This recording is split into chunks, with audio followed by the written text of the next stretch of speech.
go. 5:30 on the dot.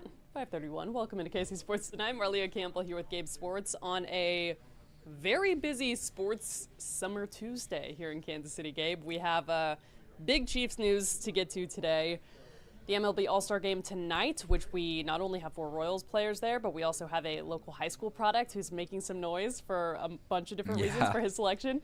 And the Teal Rising Cup at CPKC Stadium in a little over 2 hours. But, all right, Gabe, we're going to start with the news of the day. Trey Smith and the Chiefs getting that 4-year deal done. $94 million, $70 guaranteed, making him the highest paid guard in the NFL.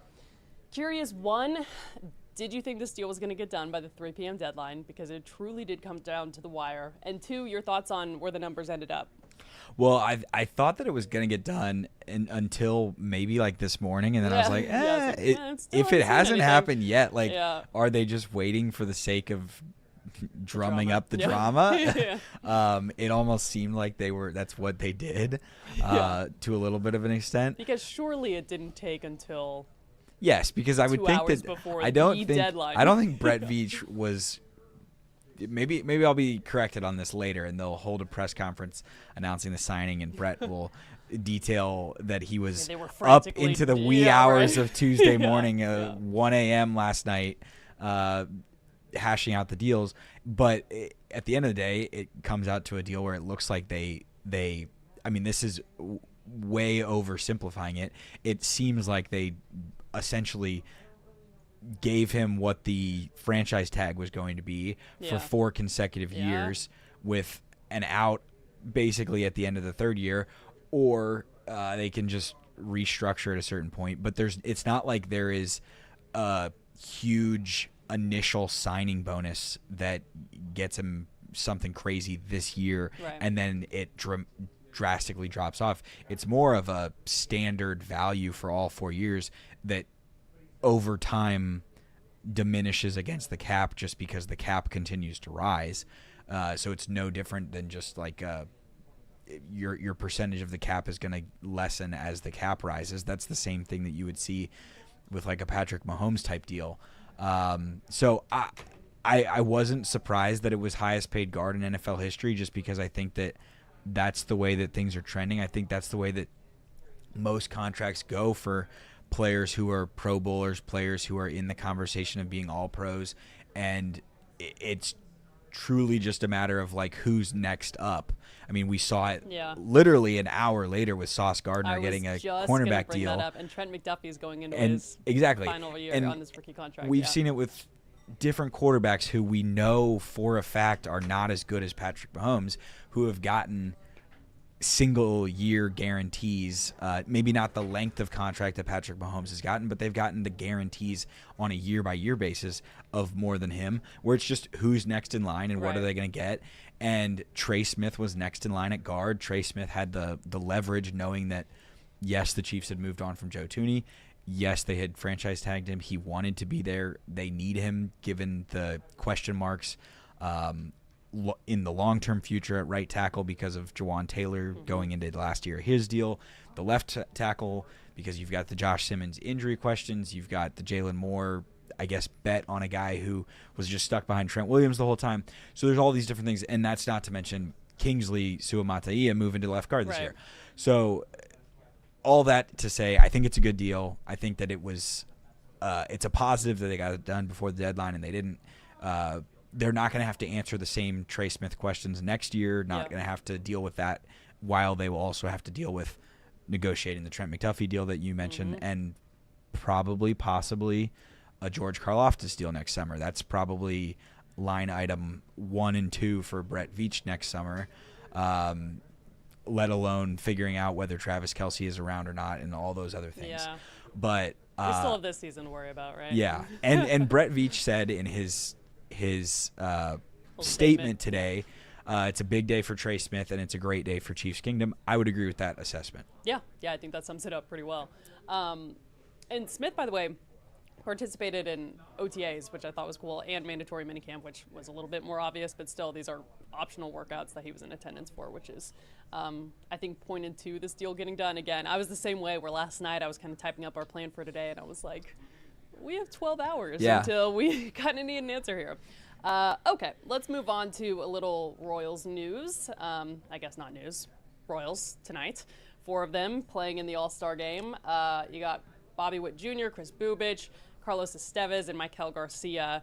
The latter 2 of those guys late adds. Gabe, for a team of this caliber, I say that as a pretty mediocre team. I think 3 under 500, and they kind of surged up to that in the back stretch of the first half.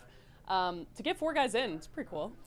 Yeah, and it feels like this year more than any other, there were a lot of injury replacements, and that was obviously the way that Maikel Garcia got in. It was the way that Carlos Estevez got in, although it's not, as we're going to talk about with the next pitcher who got in, it's not like he was like the 5th different replacement. Estevez was the first replacement for Jacob deGrom.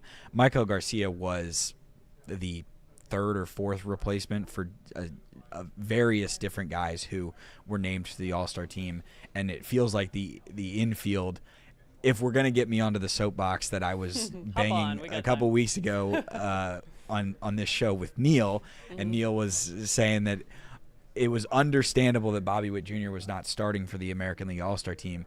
Now that Jose Ramirez is not starting because of injury, and there's all these different guys that have moved around or opted out of playing and said that they're not good with it. It is, in my opinion, a joke that Bobby Witt Jr. will not be starting on the infield, especially given the way that he closed the first half of the season. And I know that voting was completed prior to that, but I still think that his numbers were better than Jacob Wilson's at the time of selection. That is one thing. Another, excited to see what happens tonight, because Bobby got his first taste of it last year in the All-Star game, but if I recall, he did not get a hit, and that was, admittedly coming off of an exhausting home run derby performance the night prior, so maybe he was a little worn out by that. But I'm excited to see what the contributions are. I think that Chris Bubich will get an inning. I think Carlos Estevez will probably get some work. I don't know if Maikel Garcia will do much. Maybe get an at-bat late in the game, but it's something to look forward to. And yeah, as you mentioned, four players for a team that is 3 games under 500 is not something to complain about at all. Yeah. On the Bobby Witt Jr. not starting part, that is on us, everybody. 52% of the voting to 48%. So close. So there's always next year. Okay. We're going to move on to our next topic, which is a really interesting one nationally. I was just watching, I think, ESPN, and this was a debate they were having. And it has specifically very interesting local ties, because Mizorowski of the Brewers is a Grain Valley High School alum playing in tonight's All-Star game, despite having started 5 games this season, which is an All-Star record for the least number of starts for a guy to make an All-Star game. So, Gabe, the floor is yours. Well, curious your thoughts on this. I'm curious where you lay on this, but I will say that I think that I was listening to the Royals broadcast on Sunday when Noah Cameron was pitching, and Jake Eisenberg and Rex Hudler, they were making a very I think, good analysis of the situation, in that they said, hypothetically, if Noah Cameron happened to throw fastballs 100 miles an hour, would he have been named an American League All-Star instead of Carlos Estevez when the Royals went for, or when somebody went for a replacement, because he has a better ERA than, and I know that he's in the AL and Jacob Mizorowski is in the NL, so he was not. It's not like he was.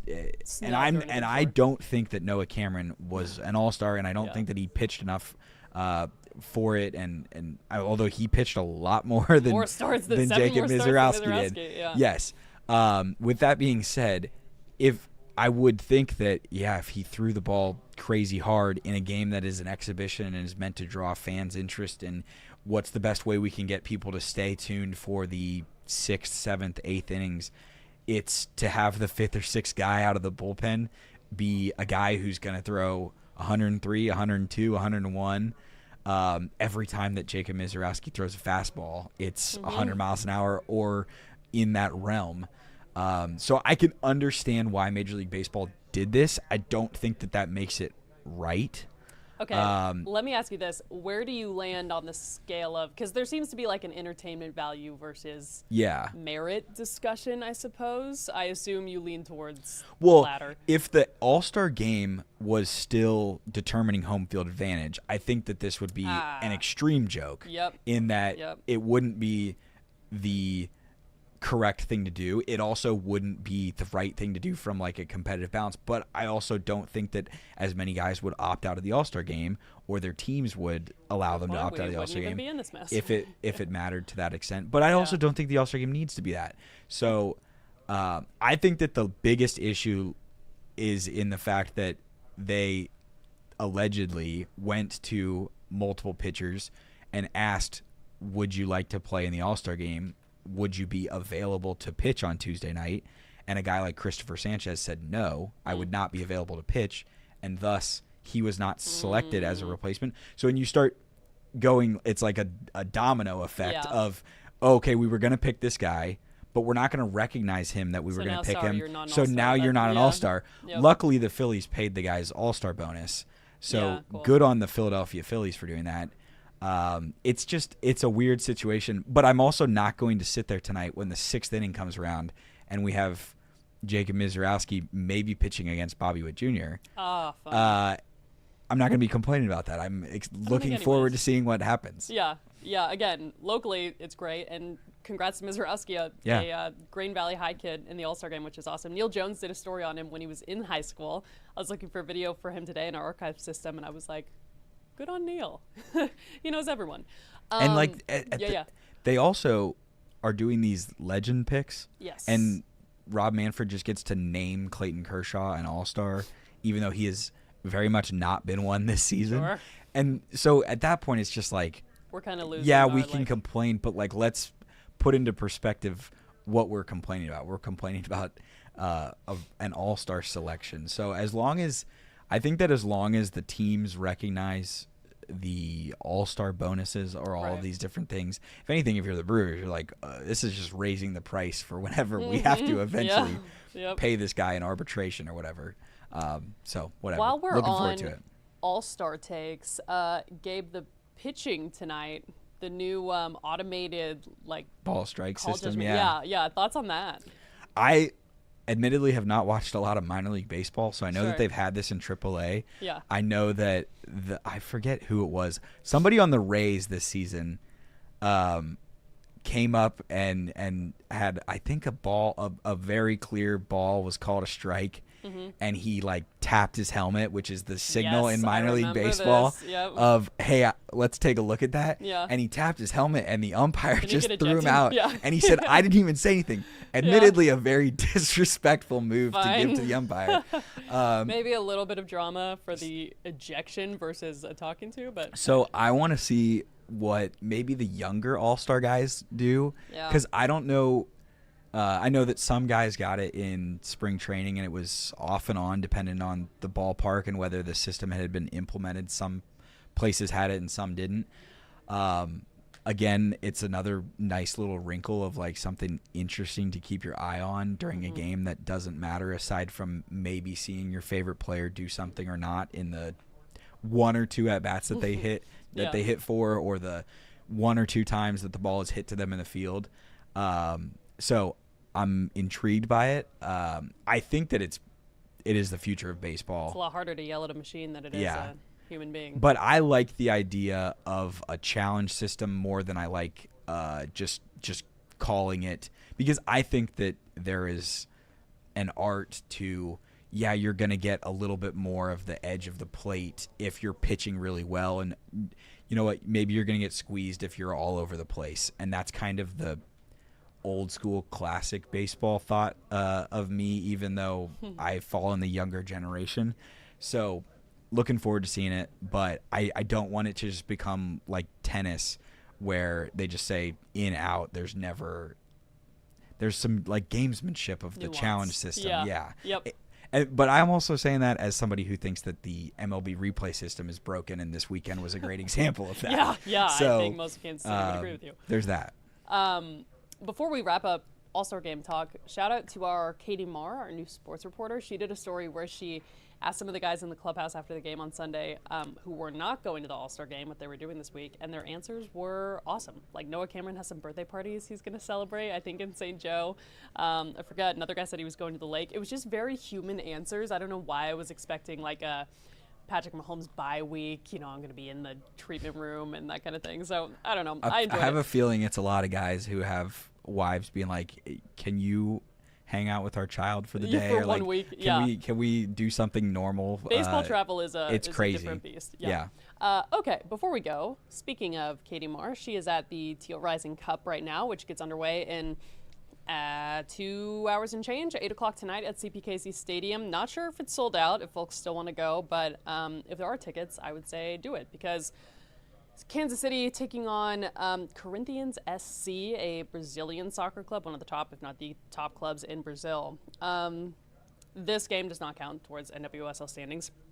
Kansas City Current sitting atop the table at the international break, but still a good opportunity to play a little different style of soccer, bring home a championship on your home turf, and get you started for the second half of the season. So, Gabe, I know you and I will both have the dual monitors on the night watching the All-Star game and the current game, but your thoughts on just the Teal Rising Cup this year, the inaugural, year of this being here in Kansas City and getting a little international flavor of soccer? I think to me, it feels like a really dressed up friendly, which is good. It has a name. Because it has a title and it has a championship. I don't know what the trophy looks like. Yeah, well, hopefully we'll find out tonight. Or what the winner is truly going to get themselves. But I don't think it's a bad thing for Kansas City to host an event like this. I don't think it's a bad thing for the players to have a great match. And to this point, there's been a lot of high level, or at least marquee games of not true importance, like international friendlies, that a lot of these current players have been a part of. And I think, if anything, that just speaks to the level of play that not only this team has in a match like this tonight, but that the individual players have, that they're part of these U.S. women's national team matches during the international break, or the halfway point break of this season.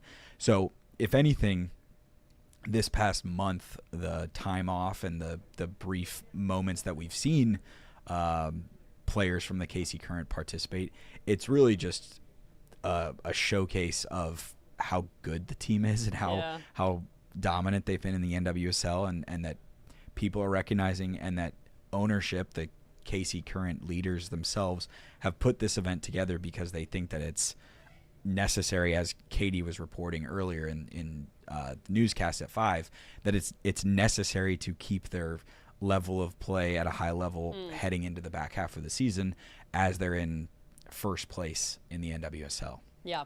8 o'clock tonight, ESPN Plus, for folks hoping to watch that. We will have highlights on our 10 o'clock newscasts.